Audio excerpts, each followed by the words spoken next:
ప్రతి మనిషి చేసిన తప్పును బయట పెట్టడానికి దేవుడికి ఎంత టైం పడుతుందండి? ఒక మనిషి చేసిన తప్పును బయట పెట్టడానికి దేవుడికి ఎంత టైం పడుతుంది? ఆయన టెక్నాలజీని మార్చాడంటే ఒక్క సెకండ్ కూడా పట్టదు, ఒక్క సెకండ్ కూడా పట్టదు. కానీ దేవుడు అలా చేస్తున్నాడా? చేయడు. కానీ మనిషి ఏం చేస్తాడు? మనిషి ఎదటి వాడిని పాపిగా పరిగణించి వాడిని అవమానించాలి అని, వాడిని దూషించాలి అని, వాడిని హేళన చేయాలి అని, వాడు తప్పును బయట పెట్టి 10 మందిలో పెట్టి అల్లరి చేయాలి అని ప్రయత్నిస్తుంటాడు. దేవుడు ఏమంటున్నాడు? నీ పద్ధతి మార్చుకో, నేను క్షమిస్తాను అంటున్నాడు. మనిషి ఏమంటాడు? నిన్ను అల్లరి చేసేస్తాను అంటాడు. ఇది దైవ స్వభావమా? దైవ లక్షణమా? దీనిని సంతరించుకున్నాడా మనిషి? క్రైస్తవుడు సంతరించుకున్నాడా? ఎంతవరకు అంటే లేదా.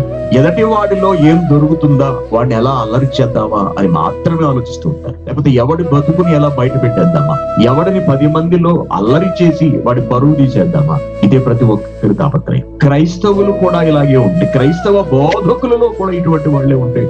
ఇంకేంటి చెప్పండి? దేవుడిల్లారా, క్రైస్తవుడు వ్యతిరేకించవలసినది పాపమును, పాపిని కాదు.